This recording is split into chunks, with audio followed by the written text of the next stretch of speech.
En esta unidad número 5 vamos a cambiar, si se quiere, el enfoque de la asignatura.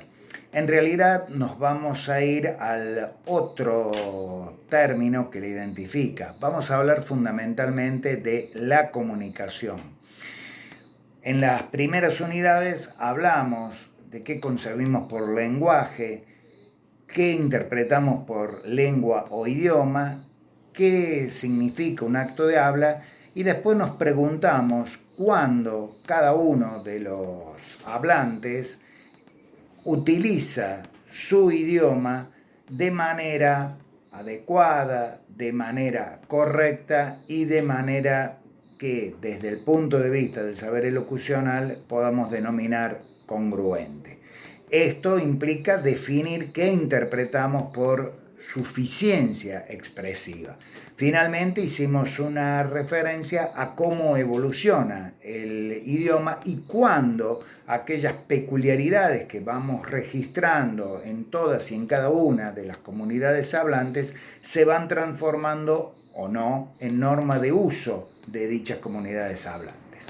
De lo que vamos a hablar en esta unidad número 5 es particularmente del concepto de comunicación vinculada con el lenguaje, la lengua y los actos de habla que nosotros vamos a manejar. En realidad, lo que vamos a hacer referencia es cuál ha sido la historia de esa relación entre las ciencias de la comunicación y las ciencias que estudian precisamente el lenguaje y particularmente la lengua y los actos de habla, es decir, la lengua en uso. En ese marco, lo primero que queremos decir es que vamos a utilizar definiciones de comunicación que son las que ustedes tienen en sus apuntes, pero que además no difieren, por cierto, en absoluto de aquellas que ustedes están trabajando con otros docentes en este primer año. Sí nos interesa observar cómo los modelos de comunicación que se han venido utilizando en justamente las ciencias de la comunicación han ido variando a medida que también ha ido variando el enfoque sobre cómo estudiar los actos de habla, cómo estudiar la lengua en uso, cómo estudiar el lenguaje como facultad humana. En ese marco, nosotros vamos a tomar en primer lugar el modelo de Jacobson, un modelo que es absolutamente tradicional, ustedes ya lo deben manejar de manera, ya deben estar habituados a él. Tenemos un emisor, tenemos un receptor, entre ambos hay un mensaje que se elabora a través de un código que comparten emisor y receptor.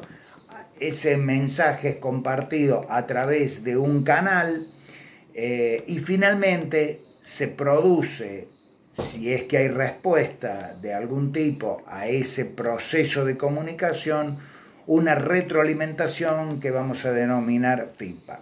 Estos son los elementos tradicionales de los primeros esquemas de la comunicación que se han estudiado.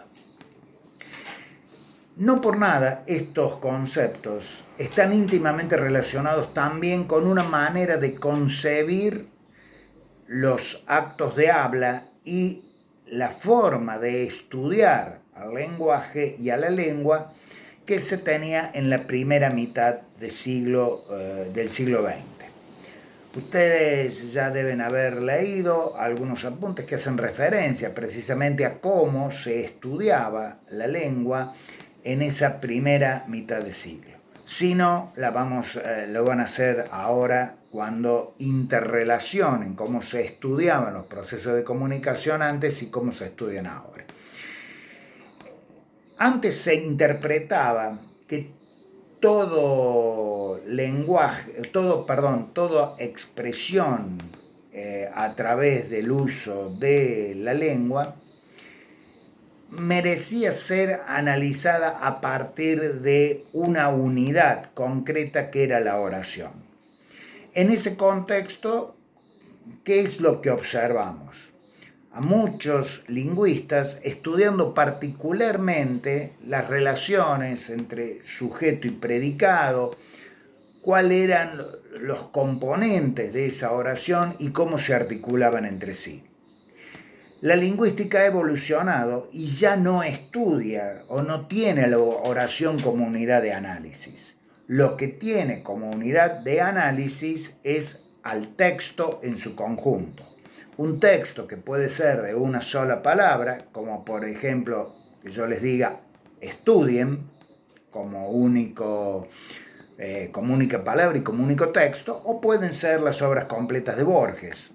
No importa, lo que nosotros concibamos como texto es lo que efectivamente es el texto, y es sobre aquello sobre lo cual la lingüística ahora estudia y toma como unidad de análisis.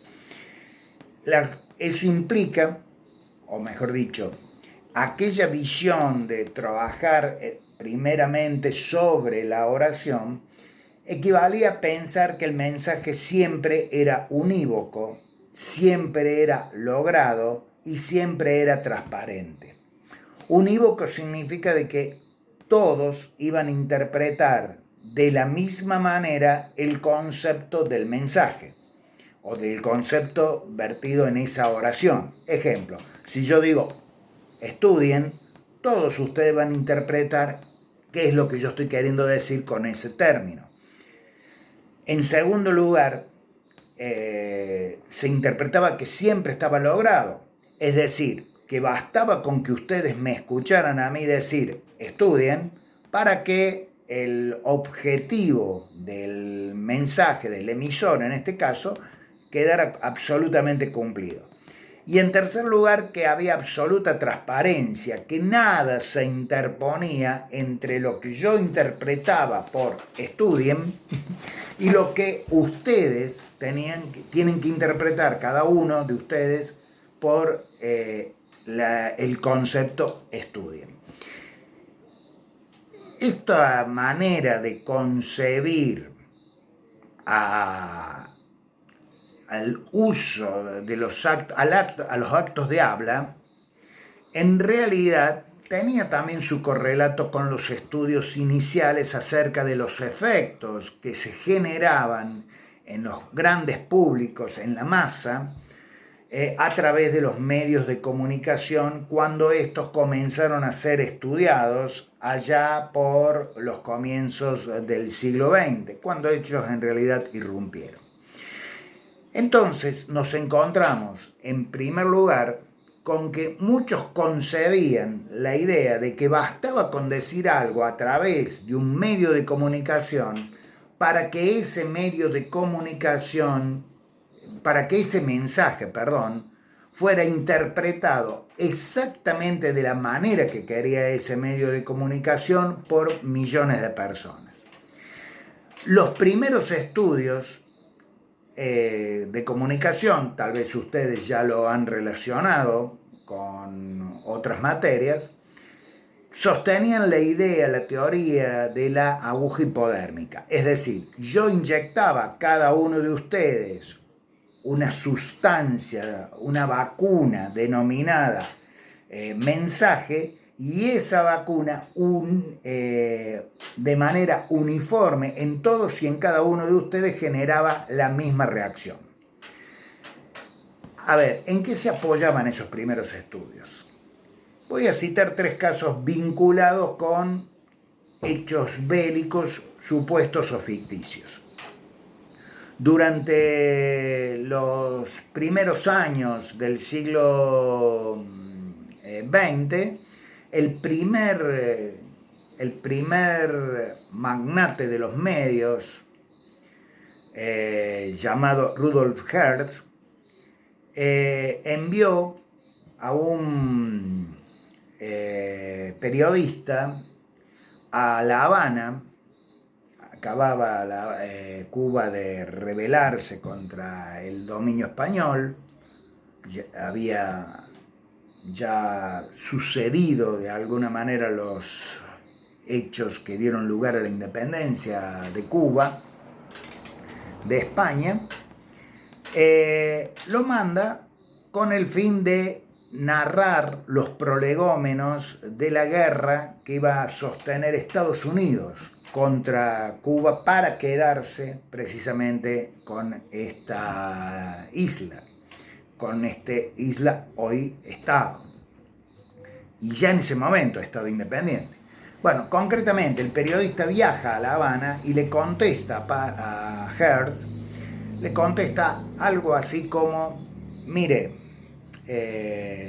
yo estoy acá, estoy dispuesto a trabajar en lo que usted me ha pedido, pero no hay ninguna posibilidad de que exista un conflicto bélico, no hay ánimo en Cuba para afrontar una lucha armada en los próximos tiempos, es decir, no hay clima prebélico. Hearst le contesta: usted dedíquese a describir periodísticamente lo que allí sucede, que de que haya guerra nos encargamos nosotros. Efectivamente, a los pocos meses, Estados Unidos entró en un conflicto bélico con Cuba.